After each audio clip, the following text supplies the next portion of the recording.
we are no longer in an innovative period. We are in a lock-in period where we are just working out the consequences of prior ideas. Erik, it's hard to do a podcast right now without talking about DeepSeek. There was a lot of news in the last week. I mean, you had NVIDIA lose more market valuation in one day than any company prior. And so it'd be kind of hard to discuss the future of AI without talking about DeepSeek. And then Alibaba recently, they just released Gwen 2.5 Max, which apparently is supposed to be superior to both DeepSeek as well as ChatGPT. So what is this DeepSeek news and how does it factor into the future of AI? I mean, it is, I think, relatively big news insofar as the innovation of the AI innovation that we're all talking about. 2022 came out of Silicon Valley. No surprise, but here we have basically a system that's actually outperforming right now what we have coming out of California, and so people are kind of like, "Wait a minute, how did this happen?"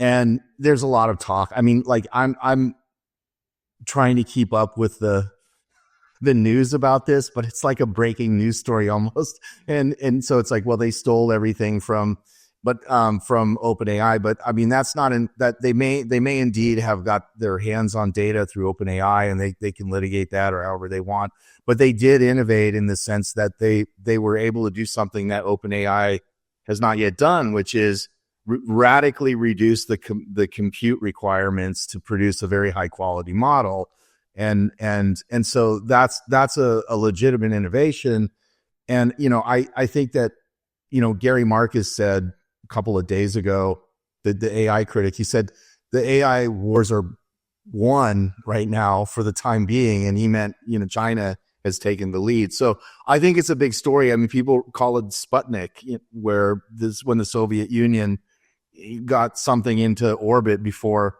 the United States and everybody freak out. But I mean, if you roll that tape forward, we put a man on the moon in, in 1969. But there's a couple of layers of this. The one is sort of, what does DeepSeek mean? I think it's from what I can tell, it's a competitive large language model that with a tenth of the computer requirements, and in other words, you can train it within roughly speaking, a tenth of the time. So this is a huge advantage, right? So they can make changes, they can retrain while OpenAI is sitting there, with a much longer training cycle. So this is actually sort of, if you think about it, that we're in this kind of arms race with China. If you think about it in this sort of like non-scientific but geopolitical terms, they just leapt ahead of us big time. So I think we should give them credit for that. I have no idea yet. Nobody seems to be able to say what specifically they did to make that possible. But I think it's a wake-up call, frankly, to companies like OpenAI and Google with Gemini and so on, where they're going to have to stop using all this money, I'm hoping, and like these really big fat resources to do this, because China can do it for a tenth. And so I'm hoping it's actually going to have this effect of pushing the industry towards lighter weight models, and maybe we can get startups and other people involved in. So it may have some consequences that are not about geopolitics, but actually about science and innovation. So I'm wondering if that will be one of the developments that happens. But it is a big deal. Yeah. Mark Andreessen was the one who made the comment about it being the Sputnik moment. And then, of course, the U.S. went on to surpass Russia, and in terms of like the whole NASA and rockets. And then I was kind of wondering, since DeepSeek is all open source, and they allegedly are using inferior old chips instead of the advanced NVIDIA chips. Well, if the U.S. technicians and computer scientists could then use that open source and then apply that to the advanced chips, the advanced, computing power, the advanced computing power, it seems like they would just be doing us a favor, in terms of the next couple of years, which is why, so when Mark Andreessen said it was a Sputnik moment, I'm like, well, I'm not sure if that's supposed to be a good thing or a bad thing, depending on, I guess, what year you're talking about. Yeah, I mean, Sputnik wasn't open sourced, right? Exactly. So this is a somewhat different. I mean, that's either, that could qualify as a confusing side note, or it could be a big deal that it's open to U.S. developers, right? So it is and I think my understanding is that it's not just the parameters that they opened up, but they actually opened up the source. I could be wrong about that, but I think they actually released it. Whereas, Facebook with their Llama series, they released the specs on the parameters so that you can manipulate the model's already trained, but you can tweak it. But I think what China did, and check me on this, I haven't really gotten a clear answer on this, but I think they released the whole thing, so you can actually look at end to end at that system and make any kind of mods that you want. Yeah, I mean, I was watching videos where people were modifying it and running it on their own laptop, which they said of course with OpenAI you wouldn't have the compute power obviously to do. Even and OpenAI originally was open source, which is why it was open. It was OpenAI, and of course now it's not. But yeah, it's closed AI. Yeah. So yeah, I mean, I think like in that sense, then China is making, frankly, a really, I think, pretty clever move in that they are essentially saying we want to own the idea space rather than, right? Like we're not doing the former kind of protect all our secrets and only spies can find out, right? We're actually saying like we want people who have innovative ideas to look at this model, and they're actually drawing away from from the focus on California, Silicon Valley primarily. And so I think that's probably a really smart move. Like people will start using that model, and it's going to be really hard to shut it down if it's very effective, easier to train, cheaper to train, and completely modifiable.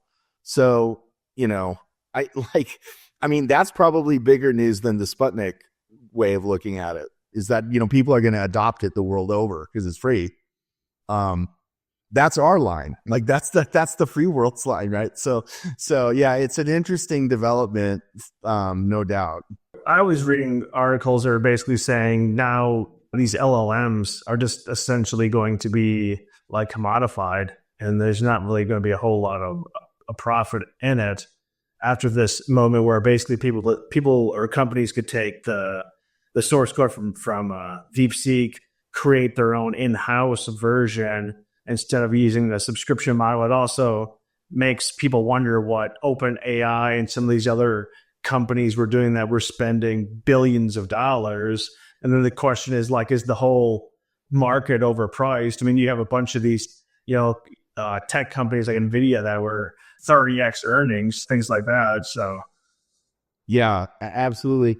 I think like I expect OpenAI and the rest of the players in this field, Facebook and Google and so on, and what's the and draw, yeah, sure, the top five.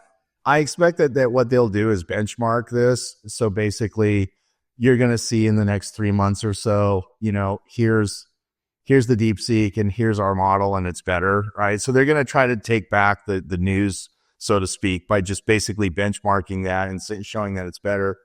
And so, I can't imagine that the big players are going to let it sit like it is right now.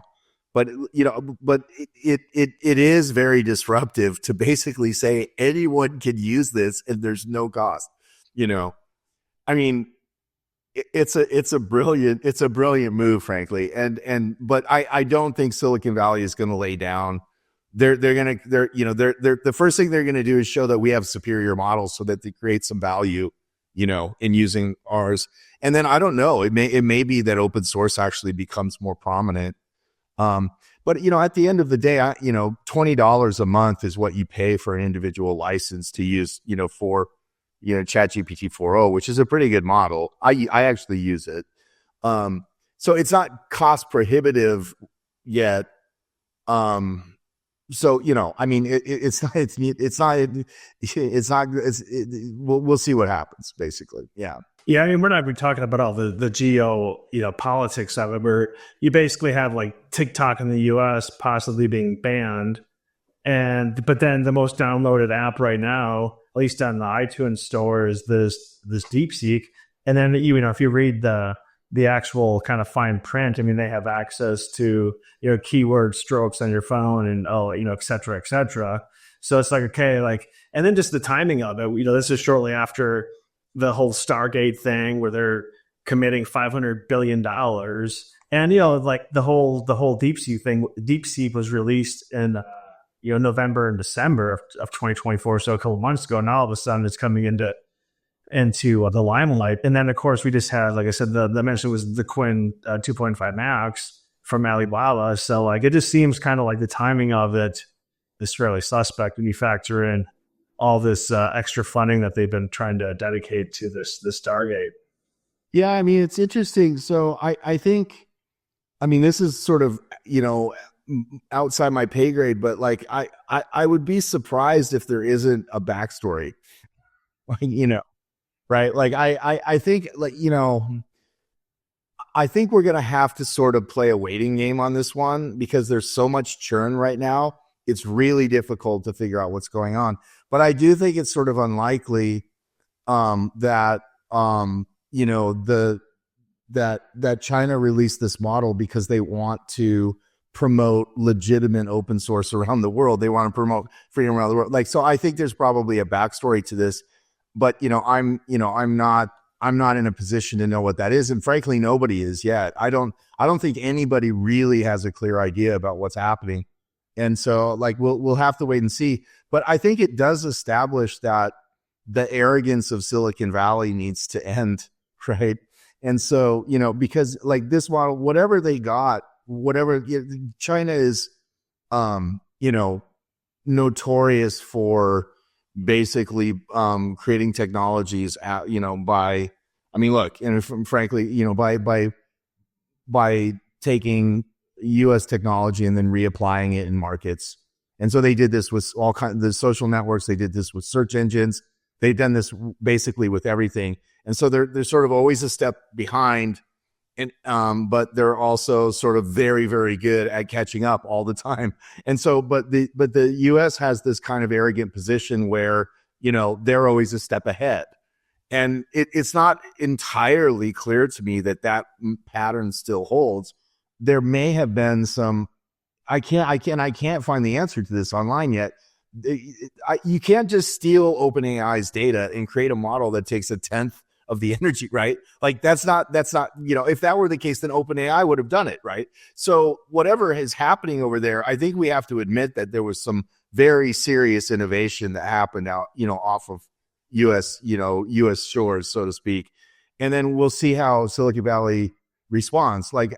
I don't think that they're gonna lay down and die, right? So, maybe a rising tide lifts all boats, but I do think it's quite an interesting moment, and you can't sweep it under the rug and say, oh, it was all stolen or something. You figure China has 1.4 billion people. It's an authoritarian regime where you have the social credit system. They have massive amounts of data. They can make all these people become scientists. In the US, a lot of the brightest minds kind of, gravitate towards finance, crypto, whatever, because it has the most money, where they can basically force kind of the brightest minds to develop these AI systems. Plus, they just have 4 times the population. I mean, the population, obviously the numbers could be questionable. And some people say their population is as low as 800 million. But the point is, we all know they have more population, they have more data. So it makes perfect sense that they could easily develop a far superior AI system. And then people are trying to, act like, well, the only way they could get ahead is if they cheat or steal or copy. Well, yeah, I think that's, fairly naive. And it is. Yeah, I completely agree with you. I like I said, there's no way to make sense of the performance of the DeepSeek model. In terms of they stole something from OpenAI. I mean, like they have whatever they have, they're playing a better card, a better hand right now. So, that's, I'm, somebody's knocking my, but, I applaud them. I don't know what they're up to, but it certainly makes the science interesting. Yeah. I was reading a post on your LinkedIn from 2019, and it's titled, "Is Artificial Intelligence Just Automation?" And then on your Substack, Clegio, how do you pronounce that? Caligo. I can never pronounce that, Erik. Caligo. So then I was reading a December article, so there's the end of December, so this is about a month ago. In this Substack post, you say, quote, "We're not close to AGI. We're further away, but we couldn't see it before." And so speculation and futurism ran wild. First off, I guess, is AI just simply automation? This is what you said in 2019. Do you kind of stand by that? And then are we kind of at the end of these LLMs? I mean, like, even with the big DeepSeek news, it's still just a slightly better version possibly of what we already have, right? Yeah, I mean, that's my reading of the tea leaves. So if you look at the major approach to AI came to prominence in the 2000s, machine learning, right? And machine learning is basically an optimization on data, right? So it's basically defining some way of getting the optimal answer from a bunch of prior data. And so in the 2000s, there was a whole spectrum of algorithms. There were hidden Markov models and support vector machines and maximum entropy, right? Like these were all competing with neural networks. And neural networks, it turned out, they were very bad, or they were not as good as these other machine learning approaches until you get a kind of data threshold. And then once you get enough data, then you can create like what we call deep neural networks, which are many multiple layers in, networks. And then, if you have with Moore's law, where you're getting a lot more performance from computers year by year, computers are getting faster and so on. At some point, like neural networks just took that over. So I see LLMs as the sort of last extension of a paradigm. And so in everybody else is saying we're on a rocket pad getting ready to launch, and I'm saying we're actually landing and getting ready to taxi and get off the plane, and what's next, right? And so I have a different take about that. Whether AI is automation, my point is that we don't know of any computational procedure that is not that has that, like, the best way to say this is everything that we do with computation has a kind of bounded, we know the rules, we know the constraints. Even large language models, we actually have to draw a circle around all this data. It was just so much data that we got some weird kind of emergence there. And I think that's important. And I've said many times it's innovation, but everything we do with computation is kind of a puzzle solving thing. And what we do constantly with our minds is we sort of ask, like, what's going on here? And so the world appears to the human mind as a kind of mystery, not a puzzle. Like, we're not trying to solve the puzzle of what does it mean to be alive, and what do we do about the gross domestic product of Brazil and so on. I was just talking to someone yesterday about that, and we were talking about this. So I think, like, our intelligent penetration into the world is of a qualitatively different sort than computation, which is solving puzzles. And so I think that we're at this point now where it's easier to see, right? Because in this kind of ironic sense, because AI has gotten powerful, we can still see that it's a machine. Before, in 2015, we thought, if we get an LLM, it might start, taking over the world and jumping out of my computer. And even though I didn't prompt it, it might start talking to me, right? With an LLM, it literally does not do anything until you prompt it. It's completely static, right? Stasis. And so you have a kind of window into AI can do things that we didn't think it could do. I was a bit surprised by the performance of LLMs, but we also have a window into it's really a machine. And so, you can really see that it's a machine, right? So the intelligence went up by a factor, of 10, but the sort of consciousness and the sentience basically stayed the same. So if you went to another factor of 10, you can sort of see where this is going, right? So I think we were wrong on this hypothesis that the kind of coming alive part of AI was going to follow with the, increases in performance. It turns out that you can get radical increases of performance and you still have a machine, right? And so I think that actually changes the way we should look at the future of AI. I mean, I think like for the first time, we can start talking about things in a different way. We're not locked into the same arguments that we have been for decades. Yeah. So that's what I meant by that. Yeah. You talked about this iteration of AI landing.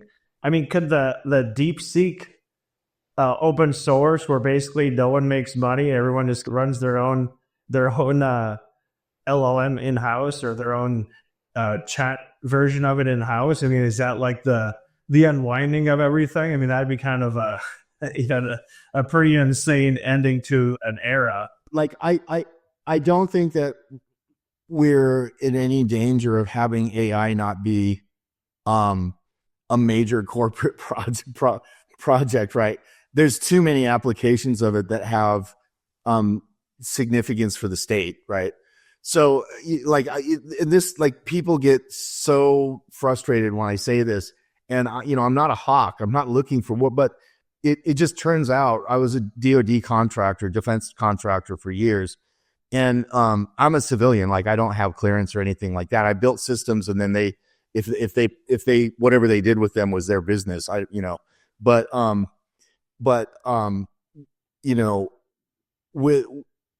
With AI, it confers an advantage on the battlefield, right? So the state and big money interests are going to basically keep steering the direction of innovation. I can give you examples, like you have like these decision support systems that can target, like you have a grid, and then you have potential targets, and before you have humans that are saying like, I think we should bomb that tank, and now like the AI will basically, with a fairly small error rate, find 1,000 targets where the human in 3 minutes or 5 minutes, where the human could find 10. And so the military is going to start using this stuff. It's still a little bit unclear how corporate America is using. There's still like a productivity like discussion. Like we still don't know if these are making corporate America more productive, which I find funny. Over 2 years later, people still can't say, whether using an LLM in the workforce is actually. But I think there's enough of an incentive, and there's enough obvious benefit that the big powers are going to like sort of still drive the discussion. But I think that the culture is going to have to change the way we talk about it. That's what I'm saying. The days of sort of, remember Bostrom, Nick Bostrom? Dude, this is funny. Actually, go look up what Bostrom says about LLMs, and he's starting to distance himself from the AI discussion. Because I think it's precisely for the reason that I was telling you, because, the Bostrom sort of mentality is there's this thing up ahead that we don't understand, but it's going to be really amazing and scary. And then when it shows up, it's like Microsoft and Sam Altman and like, what? Like, right? So I think that the culture is going to have to shift and say, what is AI? What's the future of AI? It wasn't what we thought before, right? That's what I'm starting to see that happen, and that's what I'm actually, frankly, hoping is going to happen, because I don't think the old discussion served us well, right? We're going to create this heaven and upload our minds, or we're going to, it's going to be like Terminators everywhere. It's like, look, that's just fucking stupid, right? Like both of those are radical alternatives that are very unlikely to actually materially occur. So what will occur? Like what are we doing now that we have sort of real AI, So yeah, I mean, that's a big part of what I'm thinking about. Yeah. Have you read the book AI Snake Oil? I have not, but I definitely have heard about it. Yeah. Right, but basically they say the future of generative AI, there's going to be a lot of potential there, but they're really more concerned about predictive AI. And predictive AI is already used for a lot of things like, you apply for a job and a machine AI reads your resume, and if it's rejected, you don't even get to a human. Like people in various localities or municipalities, like kids are taken away from their parents and put into foster homes based on some algorithm. You go to a hospital and the treatment you're receiving is already based on some AI algorithm based on other markers. And that's not so, like, a lot of the AI uses are kind of more like draconian versus this whole, people are thinking about, like Ex Machina or, some of these, like the whole sentient being and all this stuff, which is, I think people think, obviously that's definitely not going to happen. I don't think that's going to happen it's not going to happen in our lifetime, certainly not from this technology, but like what people think, like, it just seems that we're going to get a lot of the bad aspects of AI, at least from this current epoch. Yeah, I think that's an interesting distinction between generation and prediction. So the generative AI, I think, is mostly scary because of the potential to create scenarios that we want to sell as real that are actually fake, right? So deep fakes and so on. So and misinformation in the written form as well, right? So the generative AI, for the listeners, is just what it sounds like. If you have some sequence, if you give the computer some sequence of tokens or data points or whatever it is, it adds one more, right? And so this is a very, very powerful and productive approach in AI. So in science, you can say, I gave you 10,000 full examples of real folds of proteins, right? How proteins fold into these weird, and it's very difficult to see which ones are actually doable in the physical world and which ones are just mathematical constructions. And so, but if you give a large sequence of these folds to AlphaFold 2, this DeepMind, Google's DeepMind and Demis Hassabis developed that system, it will make one more that's actually viable. It's actually physical. So it'll generate one more on top of that sequence that's physically viable.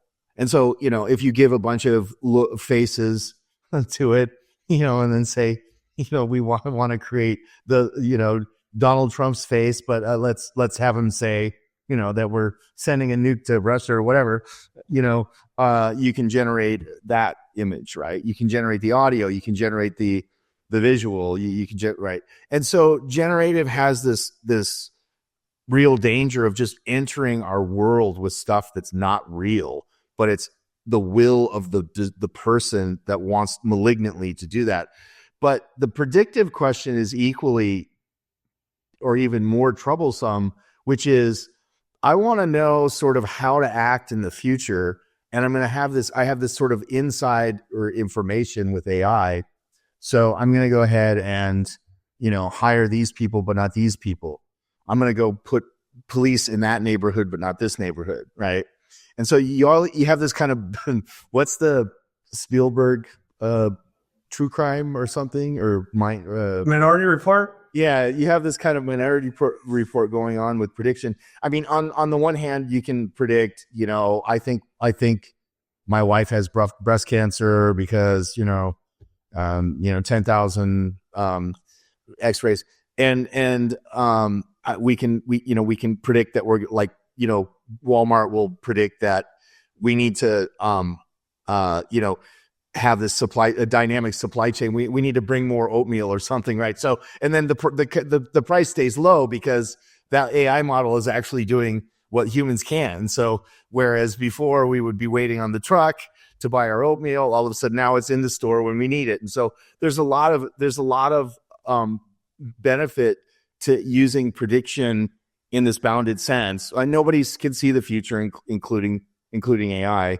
But the AI can actually compute a lot more data points than the human mind, and so may uncover stuff that's legitimate. And so, but the problem is of course, any that information is sort of the most easily abused information that you will have, right? And so I don't think we have any idea about how to think about those questions in a civil society yet. And there's one other thing I want to say about the predictive problem with AI. There's an unintended consequences back loop that we have that the machines don't do very well. So, if we predict that there's these high crime areas and then you put a bunch of law enforcement officers there, then those crime areas are going to go down, and then you're going to have different results the next time, and so on. And so you have this dynamic problem where it's constantly changing, and the actual intervention of these AI methods will change the next iteration of this process, right? And so that kind of feedback loop is something that AI people don't talk about, but it's very difficult to, and so you might get it right on the first iteration, but the next iteration you've changed the variables, and the training of these models is typically not real time, right? So you're not going to be able to say, well, we'll just keep up because we'll keep updating dynamically this model so that it sees the changes and the feedback of the changes. That's not going to happen. You have to stop the film, train the thing for 3 months, and then, in the case of an LLM, it's 3 months. But this is what, by the way, this is why the DeepSeek innovation is so important, because their training time is a tenth and their resource allocation is a tenth, roughly, right? And so, like, this problem goes away, when you have that kind of innovation. So, but I don't like the predictive thing is really difficult because it's the ultimate kind of, incentive for technocrats who want to control the world with technology, right? Like, if I can see what's going to happen around the corner, or I think I can, then I have this bulletproof argument against everyone else about what we should do. And it's just, I'm worried about that, frankly. So yeah, I don't know if I answered your question, but it's a good area to think about. What areas in the next 5 years will we see the most gains in society from the current LLMs and the current iteration of this AI? In terms of the actual performance of the models? No, just in terms, we hear all the time about how these AI models will be able to create new drugs that we've never thought of, and they're going to create new compounds. They're going to be able to, model, different weather patterns for being able to prevent forest fires and hurricanes, blah, blah, blah. I mean, do you think, Dave, that's actually true? Or what are the actual use cases in the real world setting in the next 5 years from this current iteration? Yeah, I mean, I don't mean to be, a killjoy here, but what we have is what right now we're on one single track. I don't think this is a particularly innovative time, in industry. And so, the kind of quote breakthroughs that we had with protein folding in biology, and then there's, we had other ones where we'd identify galaxies or something, where we didn't know before. Like those sorts of results in science anyway started to surface 10 years ago, and there's already kind of flatlined. And so the LLM story is not substantively affecting these kind of base things that we want, right? You don't see, like, this is actually very peculiar. We have this huge sort of story that we wanted, like this breaking news about AI can talk to us just like Google, or I'm sorry, just like Turing, said back famously in 1950, if the AI could have a conversation with us, we know we're really we're really making progress. We really have something. So we make this huge milestone in the field, but we can't find any evidence that it's doing much, right? Like, and this is just, I think it's one of these mysteries. Like, science is, for all intents and purposes, getting more and more technical and less, you don't have these core innovations and these home runs, right? You don't see Einstein. You don't see that. It's like more and more we have, I think it's like the number of patent applications is almost exponential from 1900. Like, so we have like thousands and thousands of more patent applications, and we have less and less actual substantive inventions and discoveries that change or in any way shape the world. So we're creating noise with this model, and I mean it's not just noise, but what I'm saying is, in these fundamental ways, LLMs are not moving the dial in the way that we thought if AI was actually here, it would. And so, like, I don't think that we should expect in the next 5 years, if we stay on this train and on this track, I don't think that we should expect much of any significance to happen, actually. I think we're going to see a more and more, like, I don't mean to be dark, but I think we're going to see a more and more sort of like technocratic world where AI dominates discussions about all kinds of stuff, right? Like, all of a sudden, there's going to be the diplomat at the UN is going to be talking about AI, right? Whereas in the 1980s, that would have been silly. It's just a bunch of egghead scientists. But I don't think, like, it's not changing the world in the way that we thought. So I think our sort of idea about what AI was going to do to human culture doesn't track what it's actually doing. And I wouldn't expect in the next 5 years, if we just make more and more powerful models, I wouldn't expect that to change. The issue that I have kind of with these LLMs is that people are just kind of outsourcing their critical thinking to these models. And it's like, I had a guest on, we were talking about the healthcare system and nutrition in the US, and he's talking about how he thinks in the future there's going to be a kind of like two different worlds. You're going to have people that can afford Ozempic and people that can't. And my thought process, it was like, well, maybe you should just like go on a diet. And if you're resorting to a pill, this injection and a medication, a big pharma, well, you're going to have health issues down the road. We've already seen a lot of the health and the side effects. Half the muscle or half the weight loss was already muscle, which is ridiculous. Yeah, and I think it's the same thing where people are like, oh, we're just these LLMs will like help create different medications. It's like, okay, again, maybe you should just like get some exercise instead of sitting on ChatGPT all day or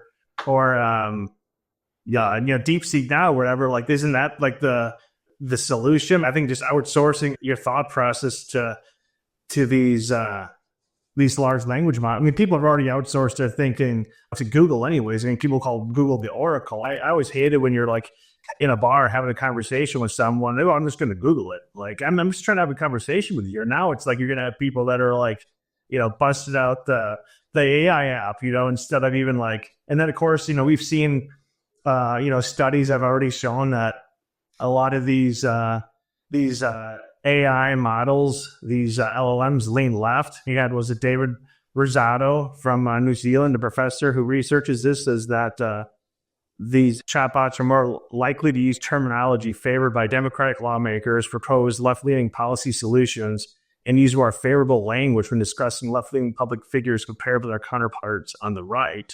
Last time you were on, we were talking about, some of the issues that at the time, I think it was a Gemini. Before it was what is it now? And now it's Google. I haven't actually used it in a while. It's not Gemini anymore. What is it called? I don't know what the latest is. But yeah, basically where they were, we had the whole like founding, where they had a picture of the founding fathers and they're all, quote unquote minorities, where it's like, okay, like we can't even, and then it took them months to fix it, and I'm not even sure if they fixed it, at this point, last time I checked, they just referenced you to like a Wikipedia page, as a way to kind of safeguard it. But like, if we're kind of using these things in place of our own critical thinking, which is what it seems like is happening.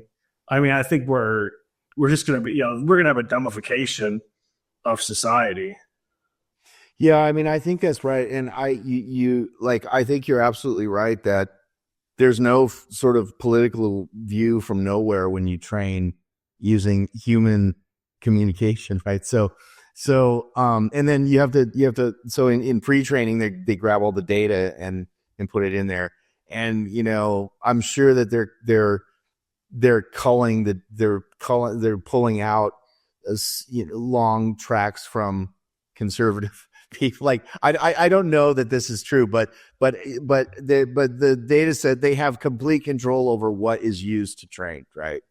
And so they're trying to capture a lot of data. So I'm sure that a lot, at the pre-training stage, I'm sure that a lot of sort of like disparate voices get captured because they want volume, right? But the problem is as you go then to where they're tuning the model, and so you have a human, and then you ask it something and it gives a response, and then you say no, not like this, and you go through this meticulous process of sort of like nanny, henpecking the model into a form that the people who are doing this, the reinforcement learning, right, decide is the proper answer to that question. So what is that? What is the proper answer to a question? It's not just the facts. It's the tone. It's the right, And so I think what happens is that we have this rich human culture.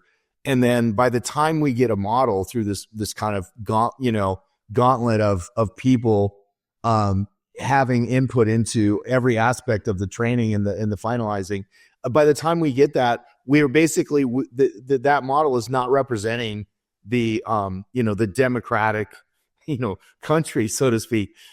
It's representing a smaller.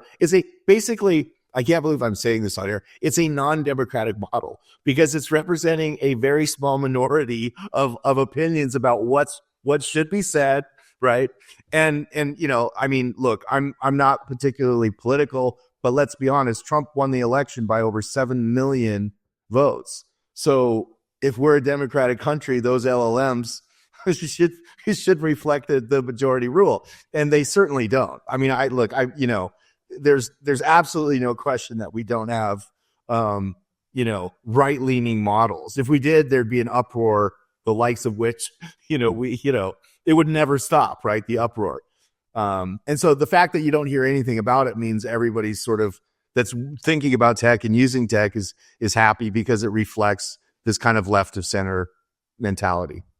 And that's a problem in a democracy because there's a lot of people that are not left of center, I mean, it's a very big issue. And, to be honest with you, Jesse, I'm glad you brought it up because I'm going to write about this now. But I am so squeamish about writing about politics. I don't want to lose like half my readers because I said something. Because there's some of the readers that I have are just like, I want to know the real truth about AI as a technical field. And so if I start talking about politics, it turns them off. And then I think there's another segment of my readers who are like, I want to know about like those, this stuff is like part of this liberal secular mindset and it's driving everybody crazy. I want to know, I want you to talk. So, but we need to at some point address the fact that these models aren't representative of the entire country. And I don't know what somebody like, I don't know what, some thought leader in AI would say about that other than we never said they would be, but I don't think that's an adequate response because everybody's using them and they're constantly subjected, to this point of view, right? Like, so yeah, that's a great topic, by the way. I had never crystallized that in quite the way, but yeah, it's very true what you're saying. So in December, we obviously had DeepSeek, which we talked about, which was released, really came into the limelight recently. But also in December, Google released its quantum computing chip called Willow, which apparently is a 105 qubit superconducting chip.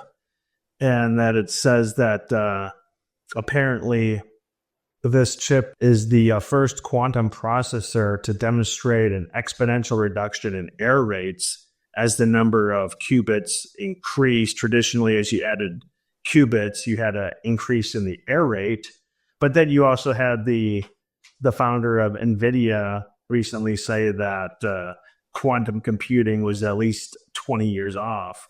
So is this kind of a big deal or no deal? And there's also other people that say, like, yeah, once quantum computing really takes off, that's when we'll have true AI, which is something that I think that they've always kind of said anyway. So I don't necessarily know how much weight there is to that. But is this AI hype train dying down? But then all of a sudden, this quantum computing train will take off? Are we just transitioning trains, or what's your kind of thoughts on the Willow chip? So I have a fairly cynical take on this, which is that this is roughly like the idea that we're going to get controlled fusion, right? Which they first announced in the 50s. It for me, and like, I'm not a physicist. Like, I mentioned this to you off air, but like, but I do follow it here and there, and I'm familiar with what they call updates and what's reality, more or less. But I think this is there are a certain class of scientific problems that are so valuable as PR stunts that even though the science isn't there, we're going to get the headline. And so, like, my take on Willow is, and I looked into it. It's like, wait, is this real? No, it's not really real. Like, if you read the paper from Google carefully, that they say, we can't run this calculation, but we did a kind of hypothetical statistical version of it. And that told us that were we to have run it, we would have gotten these results. So first of all, there was no actual result because they couldn't run the actual calculations. They had to do a statistical simulacrum of that, right? The second thing is that we don't have any algorithms where even if it works, there's nothing that we can apply it to other than factoring large numbers. And so there might be somebody in computer security that freaks the fuck out, if they ever figured this out, but it's not going to affect the rest of the world because you have to you think of a quantum computer as the CPU in your laptop, right? So the CPU in your laptop runs any program that you give it. It runs your operating system. It runs all your apps. You can actually write code and right. And so it just like arbitrarily runs computer code. It's a universal Turing machine. A qubit based quantum chip in your laptop could run one program that was designed in the 1980s, and Google never says this. It's always in the fine print. Like, well, we don't really know. Like, we would like. There's always the headline is always. It would take the time left in the universe to factor these primes, right? But we could do it in like 5 minutes if this algorithm worked. And then there's never but we can't sort your mail. We can't, okay, you can factor primes. That will affect computer security if they ever get a working, system that does that. They'll have to like think long and hard about RSS and all that stuff. I think that's the area where they might be able to actually have a really disruptive technology. Suddenly, like, you can break into the bank, but like in all the stuff that we care about, like having a universal chip set like we do, that's not, the quantum computing is not like that at all. And so there's two problems. A, we still don't know how to do it. Willow notwithstanding. And B, even if we did do it, it wouldn't make that big of a difference. Like, we can't just, it's like, now I have a quantum chip. And how we would ever get to sort of AI from factoring numbers, it's really just, it's just smoke and mirrors, honestly.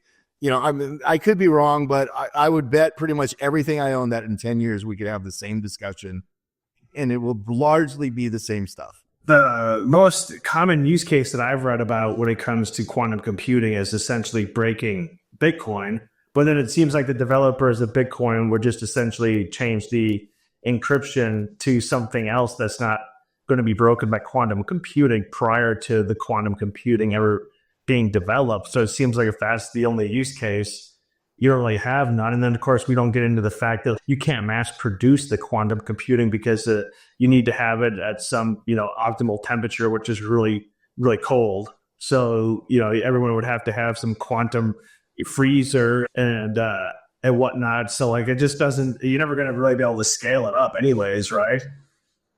Yeah, I mean, it would be very cost prohibitive to run.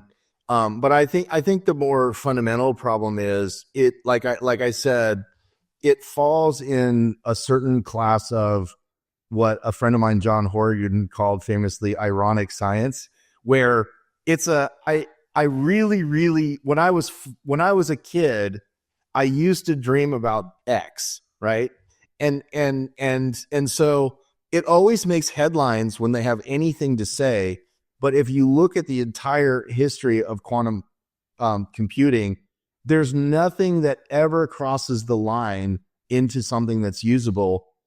Like you could go back in the 1980s and see like headlines, right? Like, and if you look at science, this is only in these kind of in this class of PR stunt sort of science fiction, dreamy stuff.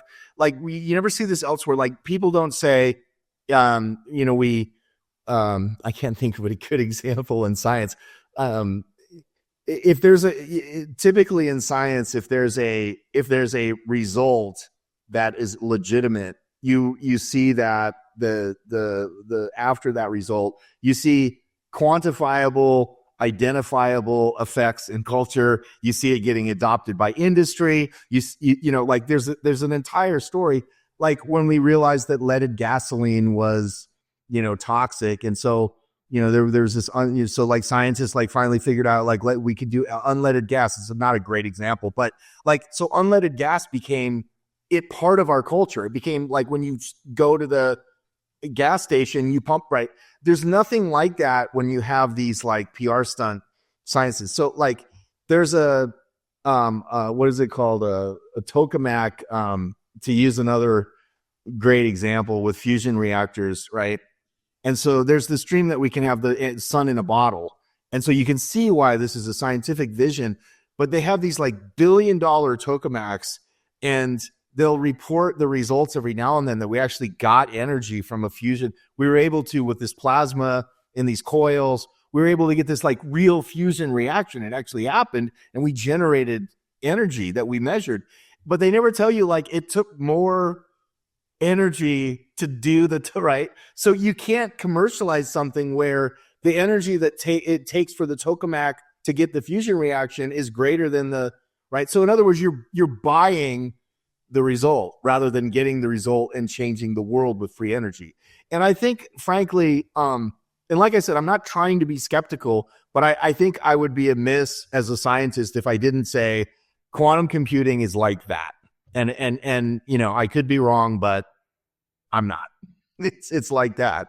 And you might ask why? Why? Because it kind of engages human beings with this what if, I mean, you really could factor large primes, that would take the entire length of the universe in a day. Like, so this is like an almost astronomically unimaginable, powerful result. So that's like really grabs our imagination. So that's part of it. And the other thing is like, how much money does Google make just putting that out? Like, I mean, it's just such a PR stunt. Like, we're on the top of the science, like, we're on the bleeding edge of science. That's what it says, commercially, but it's all bullshit. And people don't notice that, there's nothing will happen from Willow. Yeah. Right. So yeah, that's my thoughts on it. Yeah. Well, the AI is in the hype industry. I mean, if any industry is probably the most hype. And speaking of hype, a few years back, basically you had Sam Altman, before ChatGPT was even released, saying that 90% of jobs would be wiped out by AI by, I believe it was 2030, and people would be on UBI, $10,000 a year, and then $10,000 a year that would be so much money because the price of labor would basically be non-existent due to AI. And of course, we're now, into 2025. I think that's not going to happen.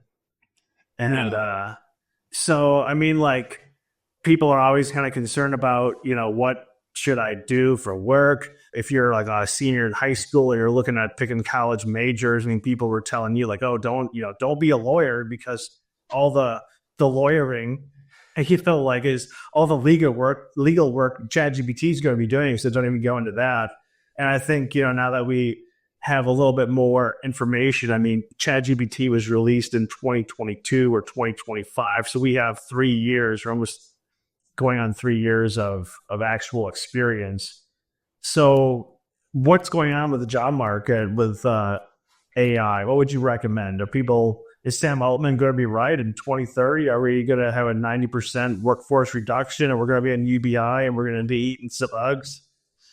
No, I mean, look, I'm not an economist, but you don't have to be, too clever to figure out that this stuff requires such an energy, outlay. Then we're going to be building nuclear reactors, and how many people does that take to, and then these big, huge data centers have thousands of people that have to manage them and so on.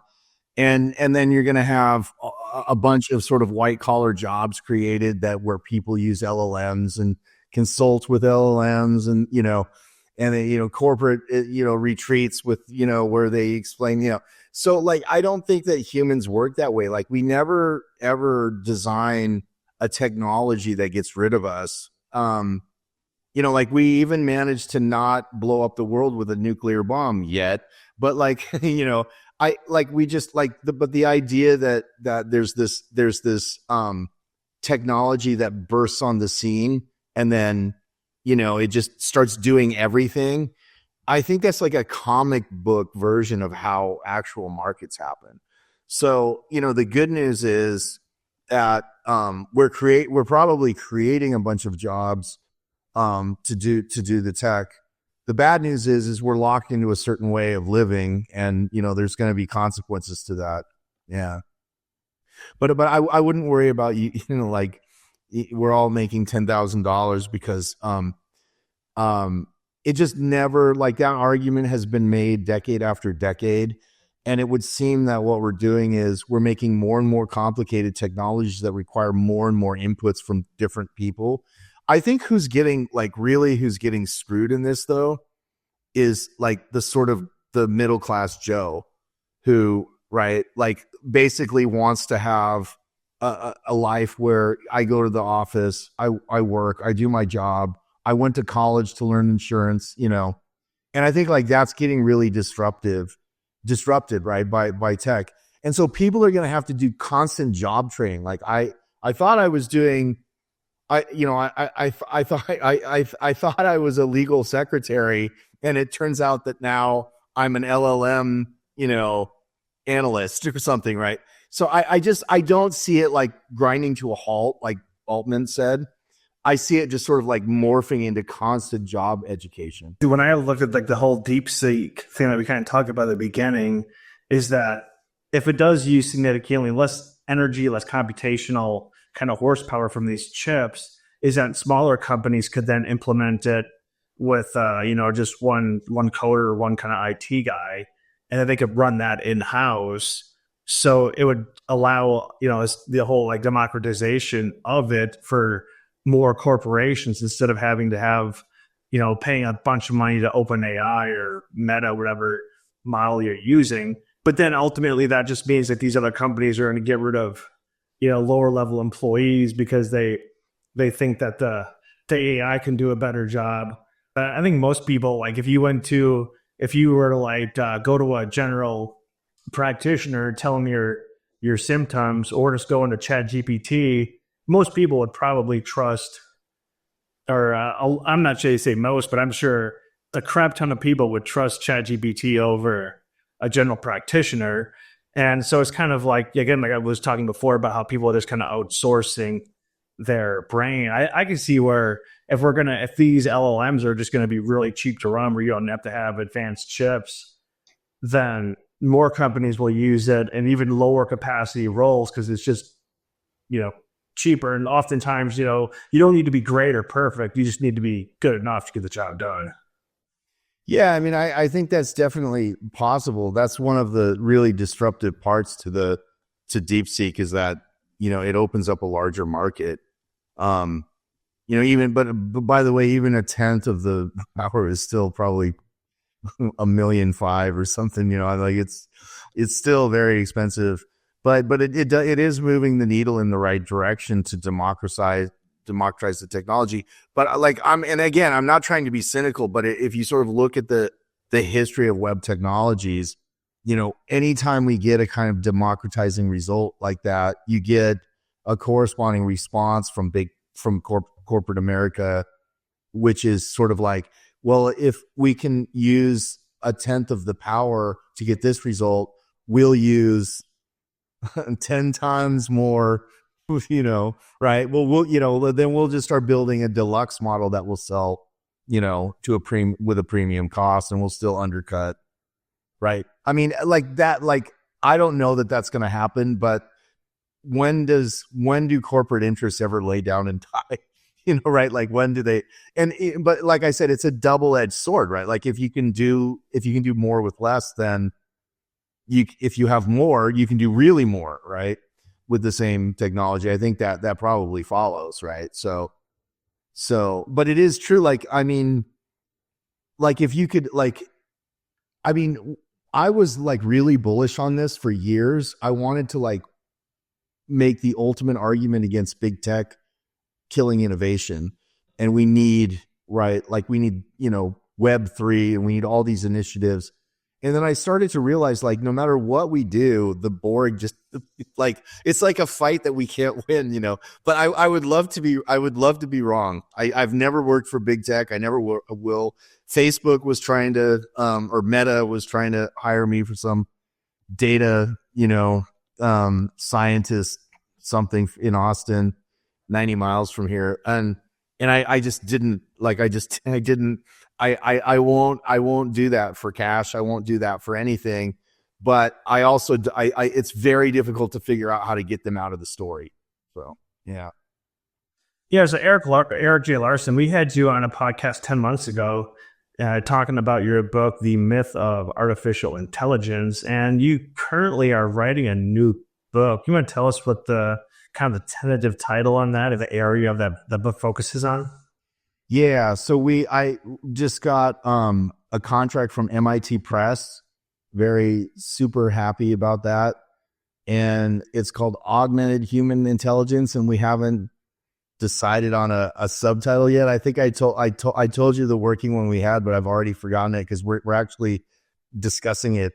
But the latest was, we've settled on augmenting human intelligence.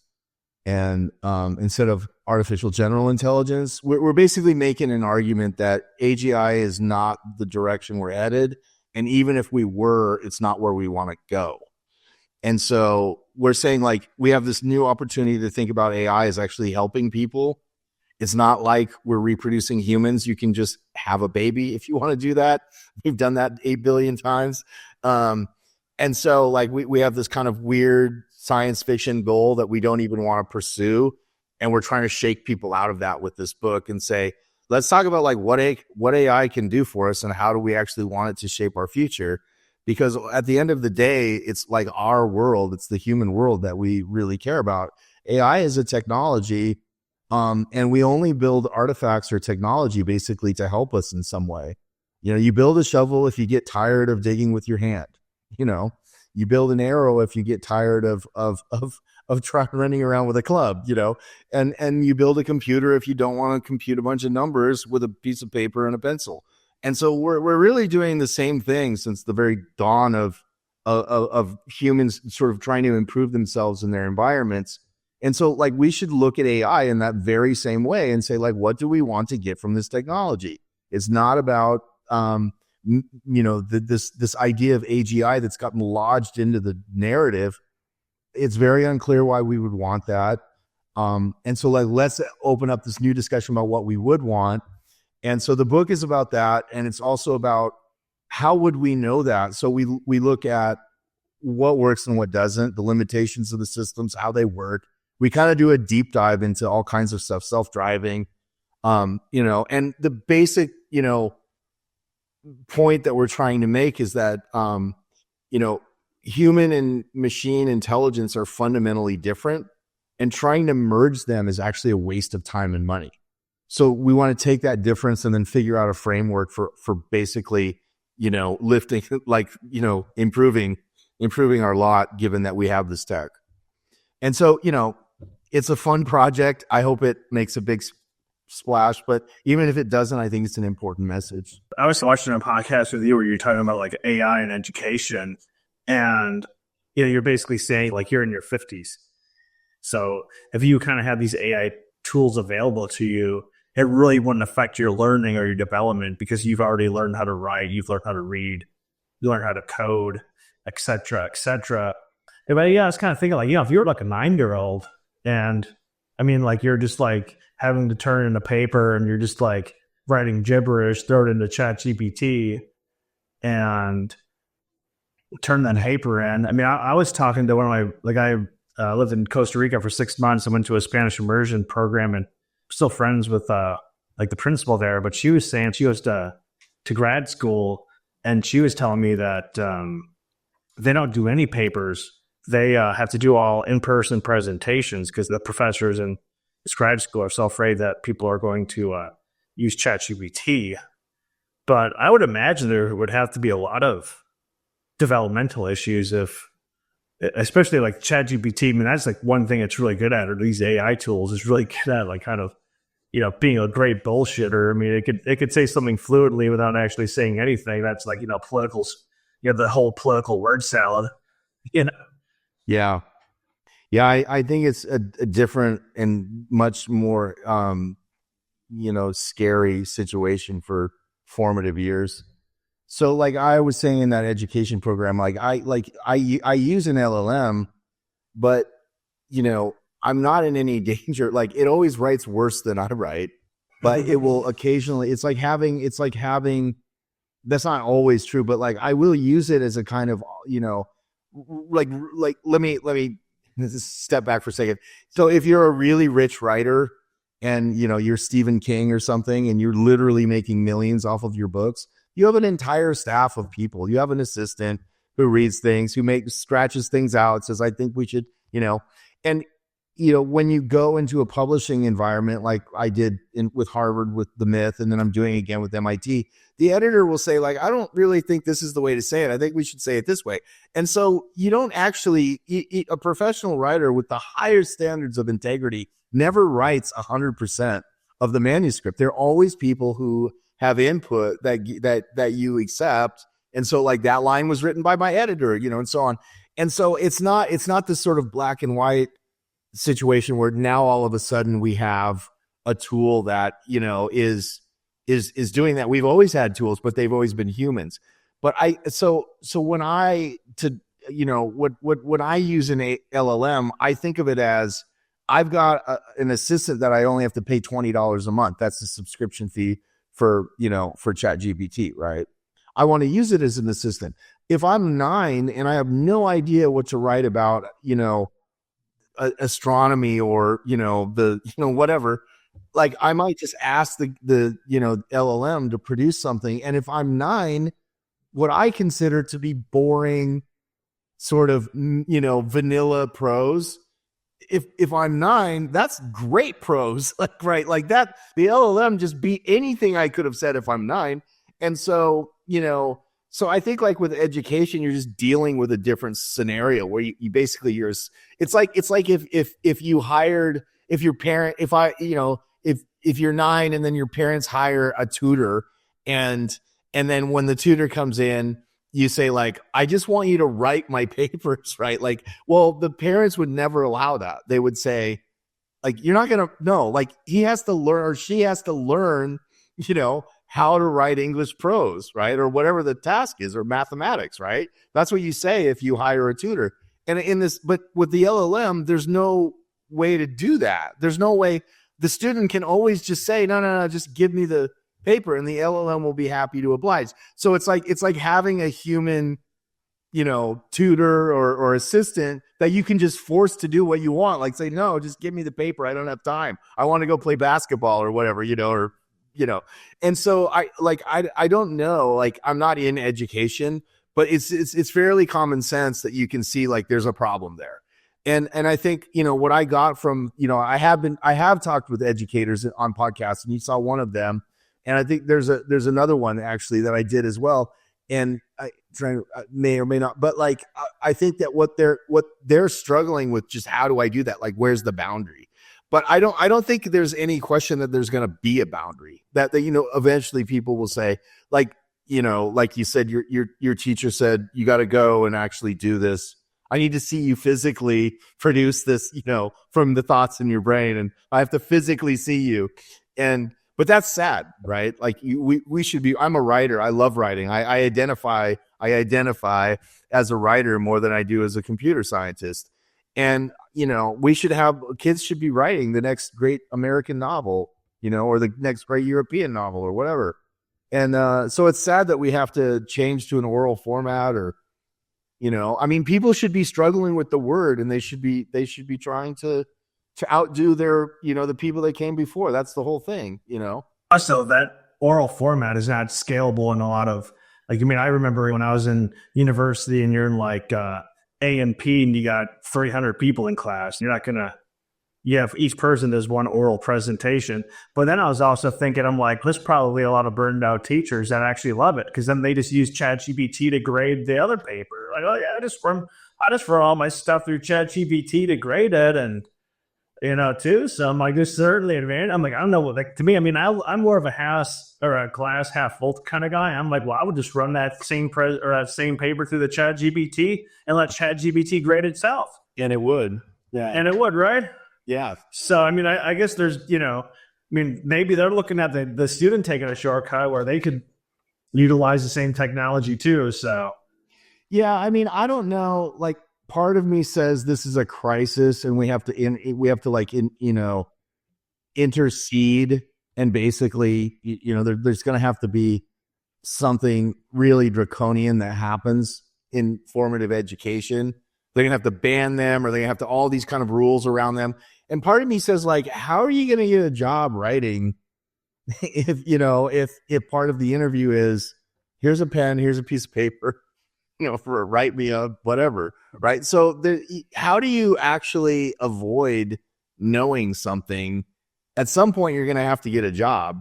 And so I think, like, I'm not sure that's enough to fix the problem, but some of it is self-correcting insofar as, like, if you never learn how to write, you never, you're never going to be able to add value. It's not the case that you can walk into an interview and just say, like, ChatGPT does everything. I don't know anything. I've been smoking pot for 5 months. I don't read. I don't write. Like, nobody's going to hire you. So there is a sense in which there's a self-correcting mechanism there. But it's a problem. Yeah. Yeah. Go ahead. No, I know you finished your thought. No, that's it. I just think it's a problem, and I don't know that anybody in government right now, or anybody in industry, really has an answer. I just think it's one of those things that has to work itself out. I do think, like, I sometimes get in these arguments where people say, like, I'm never using an LLM. And I wrote this really sort of sarcastic, message on LinkedIn where I said, like, you could apply, like, somebody gave the 5 reasons I will never use an LLM. It's big tech. It gets the answer, and I don't know if it's true or not. And I, like, basically wrote out a thing where it said, like, that's Google search. Like, you can literally map Google search onto a lot of the objections about LLMs. There are some differences, right? But Google search does not tell you this is true, and so on, and so, like, in the 2000s, there was a famous paper by a friend, like, not a friend, but somebody that I know, Nick Carr, who wrote, like, is Google making us stupid? It was this famous, it became like this sort of viral, it published in the Atlantic, Nick Carr. And, is Google making us stupid? And it was basically like this huge explanation of how Google was ruining education, and it was ruining. And does anybody think that today? Does anybody think So I think like honestly, and I'm not trying to like say there are major problems and I'm worried about it, but I think in 10 years from now, LLMs will just be used everywhere, like Google search. If we don't blow up the world, yeah, go ahead. Yeah, that was my other thought. I'm done. Speaking of Google, in I think it was 2011, I did a working holiday visa in Australia for a year, and I was working like in Darwin and Perth, and I was in this hostel in Perth where I lived for like 6 months because I was also working, and like I had I was friends with there's a lot of Brits there, and they all think Americans are stupid, and so this Brit comes up to me and he's like, "How many states are in the United States?" So I was like, "There's 50." And he's like, "See, he's like, you Americans are so fucking dumb. You don't even know how many states are in America." And he's like, "You know where you went wrong?" I was like, "Tell me, like, where did I go wrong?" He's like, "You forgot Alaska and you forgot Hawaii." I'm like, "Oh, really?" I'm like, "It's actually the 48 states on the mainland and then Alaska and Hawaii." And he's like, no, you're wrong. He's like, "My textbook said that." So we're like, Google it. I also was there with my another one of my friends who's from North Carolina, but we're like, okay, just like Google it. So he Googles it. He's like, "How many states are in the United States of America?" And it said 52. And he's like, "See, you guys are so fucking dumb. Like Google." So we had to I'm like, okay, like go to a map. But he's like refusing. He's like, "No, like you guys are dumb. Like even Google says it's 52.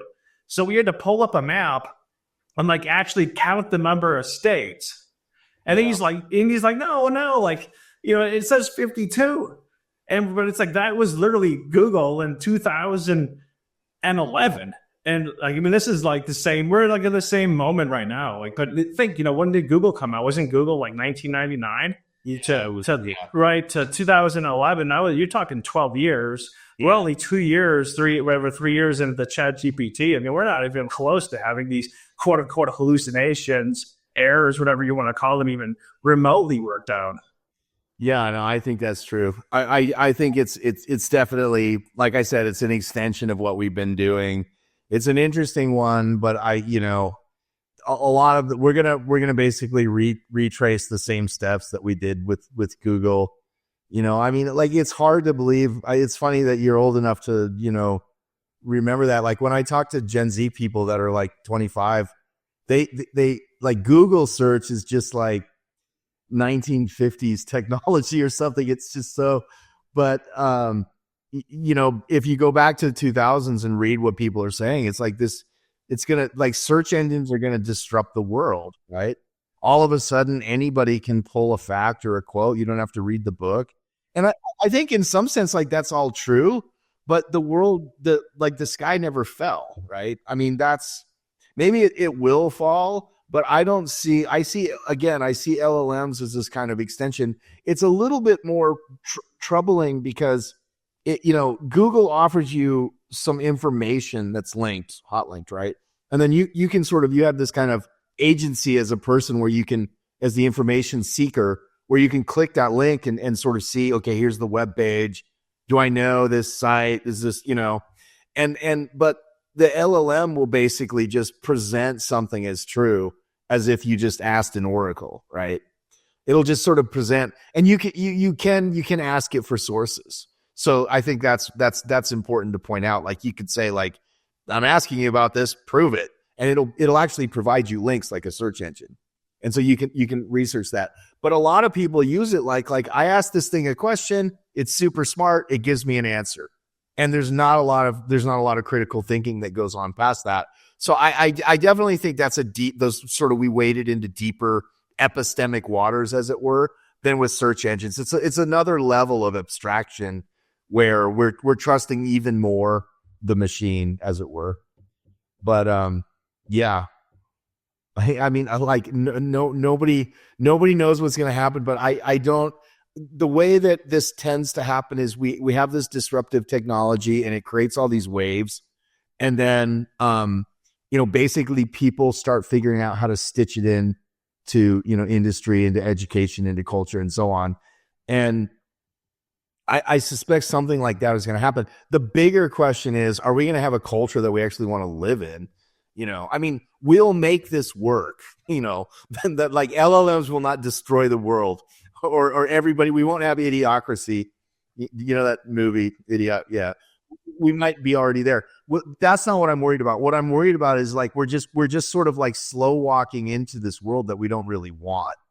And we're not really innovating. Like we talked about earlier, all the energy, all the air in the room is getting sucked up by technologies that big tech made that are extensions of technologies before and before and before. So I don't think we're in a very innovative time right now. And I don't know, I don't know other than coming on and talking and writing, I don't know what to do about it. So I think that's the big danger. I think one of the big dangers for me is just, have you heard about the dead internet theory? No. Well, basically, the dead internet theory is that I think since like 2016 or 2017, that most of the content online is created by bots or AI. So if you're reading a blog or like a lot of the comments on YouTube, I mean, TikTok is like famous for this. I think they estimate that 97% of all the engagement and activity is by bots. And all you have to do is like, you might be averaging 1 million people watching your video. Then as soon as you go to paid, where you're collecting ad revenue, it goes down to 3%. Of course, they're not going to pay you for fake activity. They estimate that most of the YouTube comments are bots. Now with AI being able to do voiceovers on videos and things like that. And, like you get into some argument online with someone where you're really just arguing with a bot. But of course, like these online platforms have, YouTube and TikTok and Instagram, they have incentive because like you post, something new and all of a sudden you get flooded with likes and engagement to keep you posting more. And they can able to, harvest that data to kind of like, it creates this like self-fulfilling, flywheel basically. But, some people think that since 2016, I think that's when they say that in 2016, more content online was created by bots and machines than actual by humans. And that was way before ChatGPT and whatnot. And now, of course, Spotify, where they're like creating their own music and then they uprank that music so they don't have to pay royalties to artists. I mean, like you could go down, this whole thing would be like, this one topic would be a whole podcast. I mean, it goes so deep, Yeah, that's super scary. What happened to what are those things where I'm not a robot? Those don't work anymore. Yeah, no, I mean that's scary, and actually that would be a very deleterious consequence for training future LLMs. So that like machine generated or synthetic data is not as powerful, is not as good basically as having an exogenous signal like a human writing. And so like that would actually create a sort of, non-intelligent loop for training future LLMs. So yeah, I don't know what to say about that. Like that's definitely like, I'm not worried that the computer is going to be a Terminator and, this kind of thing. But what I am worried about is more of a kind of a drip, of just like, a bunch of decisions that seemed rational at the, if you look at them discreetly, but if you look at the entire span of what we were doing, future generations will say, those fucking idiots, like, why did they do that? They marched right to their own demise, like, right. And so, but I just like, these thoughts are so hard to make, realistic. Like I have no idea, but it does feel like we have this kind of, I don't know. Like, I don't want this to sound like depressing because that's not what I mean. It feels like we're slowly losing control of something, right? Do you have that feeling? I've talked to a lot of people and they go, yeah, I kind of feel that way too. And I wonder how distinct that is to our era. I wonder if you asked somebody in 1960 or 1950, they would say that. What year were you born, Erik? 71. I'm actually 53. Yeah, so I was born in 82, so we're 11 years apart. So both of us were around you. We were around pre-internet, and really more like the internet was dial up, so it was really slow. You didn't really use it. We didn't have smartphones. How we didn't have a cell phone. I don't even think I had a smartphone until like 2015. But I actually preferred when we had not dial up. Dial was a little bit too slow. I preferred a little bit faster internet, but I definitely preferred it before the smartphone. I think the smartphone was really what ruined it, because then you could just have your phone and you just like whip it out on the spot. I think before that you'd kind of go home, research some things, but now it's like the internet is so wonky. I actually probably used the internet less than I did 20 years ago, to be honest, just because. And I have a smartphone now, but I don't really. The only feature I use is the GPS. I don't really spend much time on my phone. But no, I think the internet has progressively gotten worse, for sure. I think. Yeah. So you were born in 82? Yeah, I was born in 1982. Yeah. Where were you at when 9/11 happened? I was actually on my way to university, and then got to school, and I didn't know. We just got to school, and they're like, "Oh, what are you doing here?" I was like, "I'm going to class." And they go, "No, class is canceled," So that's kind of. Yeah, I love that question, because the longer you live, the more you hear people go, "Well, I don't know. We read about it in school. I wasn't there." It's like, yeah, no, I was actually. This is how old I am. Like I feel kind of sheepish saying this, but I was 29 and I was working for Electronic Data Systems, which is a big Fortune 500 company in Texas. And I was on my way to work, and I turned, actually my 30th birthday was the 22nd of September. So I'll always remember, like, September 11th. My birthday was nothing. We were still freaked out a week later or whatever that was, Like there were no planes in the sky. It was so bizarre. So yeah, but anyway, that was like, so like I've had this kind of dubious honor of, my first, I think I said this to you before, but I actually started out of graduate school working for an AI company, January 3rd, 2000. So like literally at the beginning of the new century, the new millennium, right? Like the new millennium, I started working in AI. So I've seen kind of like every progression.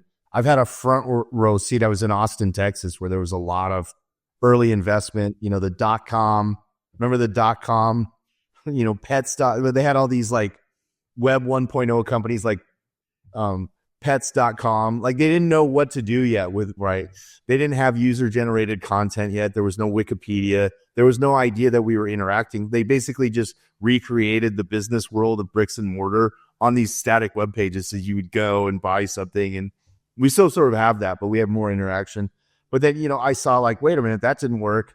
And then suddenly we have this new generation of innovators in 2002, 2003, like Kevin Rose and Zuckerberg, frankly, and they kind of created this new idea of looking at the web as like this discussion, back and forth, and you could create content and put it on there. And, and then it just kept going. And then at some point, like AI just like, it was going to be this like idea that we were going to change. It was this very human-centered idea that we were going to democratize knowledge. And, we like Wikipedia, like suddenly we don't need gatekeepers or media. Podcasting and all this stuff was going to happen. That came a little later. But, and then all of a sudden the story of the internet became like these giant companies with billion-dollar market caps making server farms and releasing like these like, hyper expensive AI models. That actually started. Deep neural networks have always been expensive to train and deploy.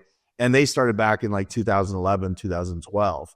So LLMs are just another extension of this like super centralized, hyper, funded model. And, I've heard investors in Silicon Valley, I won't name them because they're actually, you would know at least one of them, but like who said like, it's so boring now to invest. It used to be like somebody, 2 or 3 guys would show up from a garage with an idea, and now it's just like, here's $1 billion and here's what I'm going to get and here's what you're going to get. Like, it's just big, huge investments of already established ideas. So, the one thing I'll just stop with this, but like the one thing that drives me crazy is when I hear the generation before me say, we're in this amazing innovative period. We are not in an amazing innovative period. We were back in the late 90s when we had these decisions to make about what to do with the World Wide Web. We are no longer in an innovative period. We are in a lock-in period where we are just working out the consequences of prior ideas. That's where we're at. Yeah, I mean, if I get into this conversation with people, I'm always like, honestly, like if you were to go back 20 years, say it would be 2005, which is of course still before the iPhone. The iPhone came out in 07, but you had the BlackBerry, right? You had other, was it like the Palm Pilot, whatever. So you kind of still had like a smartphone. I mean, obviously not as advanced, but you had the internet. I mean, like, like all the I just feel like it just isn't that different. I mean, I think people think like all of a sudden now, like we're living this like technological age. The fact is we can't even get back to the moon. I mean, it takes longer now to fly from New York City to London than it did like 60 years ago. Of course, that's more due to regulation, the technological advancement. I mean, the Concorde doesn't even fly, the supersonic flight anymore. But even like I'm always like shocked now. It's like you'll be someplace and like you don't have cell service. I'm like, how the fuck in 2025 I have cell service? Still like it. Like I just don't like. Now I have a smartphone. I can like Google something, or I can like ChatGPT. Like, or I can, instead of having to hail a taxi, which obviously takes way too much energy, I'll just use my app, which is huge innovation. Like taxi. Oh nope, let's just use our thumbs instead. Such an innovation. I guess I'm just not that impressed. Yeah, no, I mean, I think that's right. Like, it's funny you mentioned aviation because like you're absolutely right. The Boeing 707 was, I think, slightly faster than the modern 737. I think like the Dreamliners, the 787s are like slightly faster than but like literally we have made almost no progress in certain areas of technology. And it's mostly with things, right? Like, bits versus things, or whatever that whatever that thing is, bits versus not things, but like mostly like what we want from innovation is 2007 the smartphone came out, and then what we want almost 20 years later from the advent of this new that there's a pretty significant innovation, frankly, like that, like at that moment in 2007 that was pretty cool. And so, but like at 20 years later, what we would want is something that's not a smartphone, but we're still using smartphones. And so we just have like a new version comes out. And so people are almost acclimated to thinking that that's innovation. Like, no, you don't understand. The iPhone, whatever it is now, 17, has, and it's just like smaller and smaller tweaks to existing designs. And what you want is like we're riding a horse, now we're driving a car, right? We are, not flying, now we're actually in the air, we're propagating through the air. Like what you want are these huge ways that the human, that we are able to change, how we, move through our environment and how we interact in our environment, right? Like you mentioned, going on the moon. Like what we wanted, like what technology should be doing for us is making these like quantum leaps in how we're able to like, transform our environments and go from like Star Trek was like, dude, you don't even need a craft. You can just beam yourself, just beam yourself up. But instead what we get are like, more buttons on an existing design, and it's all in the sphere of this like communications technology. So we're not moving at all. Like, it's like, I mean, it's cool that you and I can talk and we're not in the same physical location, but, we're not doing anything like going to Mars, right? We're just increasing the ways that we can stay put, and so I think it's creating a little bit of insanity. Like we're not innovating, but everybody thinks we are. It's like a mass delusion. Well, part of it is like you have to hype up the stuff, so people are constantly in a hype cycle. So they think that we're actually progressing, or we're just hyping up something like you're talking about quantum computing, which will never happen. Speaking about flights, we just talked about how the flights are slower. Let's not even talk about the customer service though. You think that was we had massive TSA and security measures after 9/11, but to think like in the 70s and 80s, I mean, you're walking around first class. I mean, you go upstairs, they had a bar, you're just cruising around the flight deck. I mean, now if you were to do that, I mean, you'd be having some like air marshal wrestle you to the ground. To think they were smoking back, they were still smoking in like the 90s on the plane. Could you imagine that today? I mean, hell, like you can't even take off having like, like God forbid you have like a pup or a cell phone in your hand and you're not buckled in. Yeah. But that doesn't even factor in the customer service. I mean, you factor in that it was faster and you actually had a little bit more kind of freedom on that jet. So yeah, I mean, it's just like people are always like, what's like the best era to live? I mean, man, I think if we were born maybe 20 years earlier, where you could really 20 years earlier, you really would be looking at massive in advancements. To think my parents, they grew up, they didn't have a TV. You had to go to your neighbor's house to watch TV. They had 3 TV channels at that time. And then all of a sudden now to see the smartphones and to see the streaming services and all that. But for you and I, like, I mean, what's the difference from our childhood? Like, we had faster internet. I can have ChatGPT, rewrite an email or something, or I have some, AI editing tools or whatever that, are a little bit more efficient, but nothing that I would have thought. What's the whole famous line? Like, he promised us flying cars and we got 50 lines of text, whatever, referencing, Twitter. Yeah. No, I mean, I think that's right. I mean, we basically, were born into an innovation cycle so it's interesting. Like I usually think of the current kind of big innovation cycle starting in 71 with the microchip, which is the year I was born. And so the microchip is kind of the only way that any of this happens, right? The microchip basically allows you to run any application, any program, right? So it used to be that you were like, here's the calculating machine, here's the machine to schedule your flights, here's the machine, and now it's just like we have one machine and it can do anything, right? That was the microchip, and that was 1971. And so that was the innovation. Like, that was cool. That was like, it wasn't as cool as from a horse to a car. It wasn't probably as cool as like flying, but it was pretty close, because suddenly like all information communications were able to be like localized on a device, and then, of course, in the 70s, we had the PC. So suddenly it wasn't just IBM that owned the computers. Like, everybody started to own computers, but that took forever. Like, through the 70s, like no one had it. In the 80s, there were a few people who were buying like the very first models. And then like by the 90s, people were starting to buy computers. So it took a while for that. But really, we're working off of the microchip. And so now in 2025, this is a very cynical way of looking at this, but tell me what's wrong with it.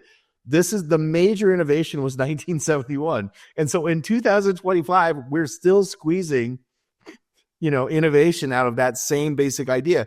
And no one's even doing the fundamental kind of thinking and research and funding that it would take to like, break out of that. And so, I feel like I don't want to say this because I'm happy where I'm at, but like, I could like being born, at the turn of last century, the 1900s, that would have been interesting.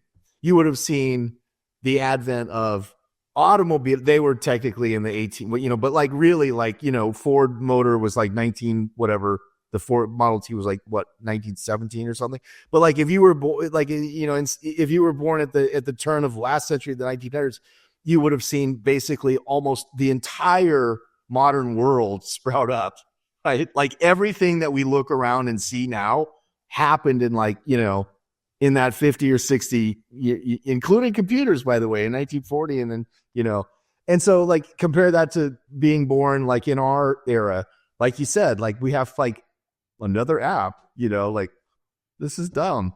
So yeah, I completely agree with you. I love to write about this because I can just feel the readers go, I never thought about it that way. But that's the big delusion that it's, yeah.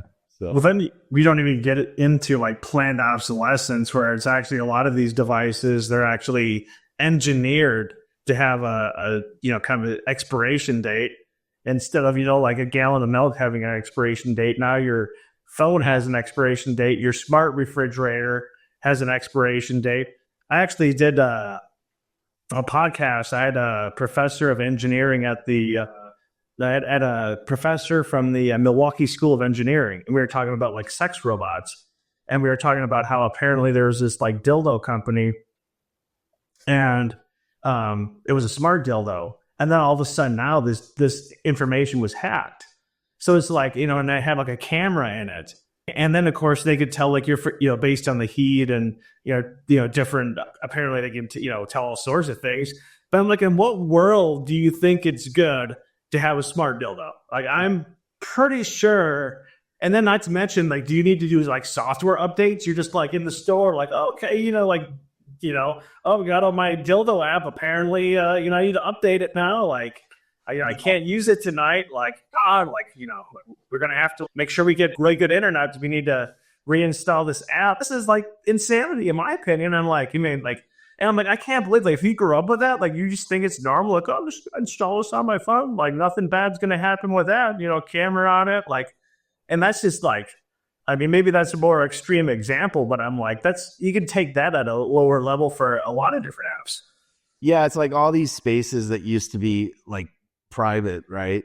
Suddenly now under the guise of like smart something, it's like the interior of your car when you're driving now is just, now that's not a private space anymore. And so like somehow like the branding of smart got attached to like remove all private spaces, it's unfortunate that the only way that we could get like really powerful tech, AI, so to speak, is by basically centralizing all this data. So one of my shibboleths has been, is there a way to get intelligent computation without data concentration? Because once you have data concentration, you have all these problems. You have a smart dildo, basically, right? It's like, well, we're beaming back pictures of whatever, it's just like, but if you didn't have that, if you had like a dispersion where you could have like, a decentralized model of intelligence, then you could just sort of take your own software agent with you, and nobody would know where you were. You could go hiking in Montana, but we just don't have that. If you want your application to be smart, somebody knows where you are and what you're doing. And that's quite the Faustian bargain, right? So today's guest has been Erik J. Larson, who is the author of the book, The Myth of Artificial Intelligence, and he also has a Substack called Calgo. Did I say that correctly? Yes. Okay, perfect. So there's two final questions for you, Erik J. Larson. Is first off, where can people find you, find your work on Substack, that kind of information? And then secondly, just leave us with a final thought related to this podcast or whatever is on your mind. If you just Google my name and just include the middle initial, there's a much more famous Erik Larson with the same spelling, Erik Larson. He was a fiction writer, and he wrote like The Devil in something in Chicago. Erik Larson, the fiction writer. I thought he wrote like The Flower Moon. Isn't that with he had turned into a movie with like Leonardo? I think that's him too, right? Yeah, he's written like several like really, really big best-selling fiction. And so like I had to sort of brand myself by, it's ERIKJ for John, and then the same last name Larson. If you just Google that, like I'll come up, you'll see everything. And then Colligo, you're going to put that up, COLLIGO. I'm doing all my writing there. We were talking earlier. I have a new contract with MIT Press to write a second book after The Myth. We're still working on the title, but Augmented Human Intelligence. And then the subtitle is Empowering Minds in the Age of AI.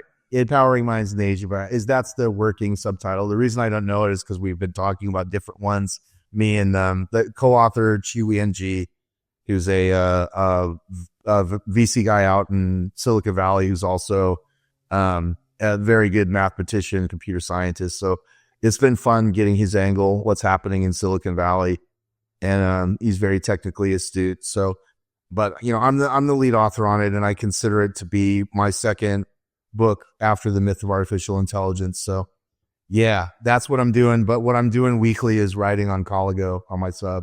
And then please just hit us with a final thought. Yeah. So I think like the thing that like we've been talking about is the same thing I want to do for my final thought, which is I think like the mainstream story about what's happening today with tech is not the most illuminating and frankly, truthful story about what's actually happening. And so I think like what I'm trying to do is find people, and our discussion is an example, a positive example of this, people who know like just that something is not quite right, but then you have to have discussions to be able to put your finger on what that is. And so, I'm a technologist. I focus on what's happening with technology. And so I just, my sort of thought is, as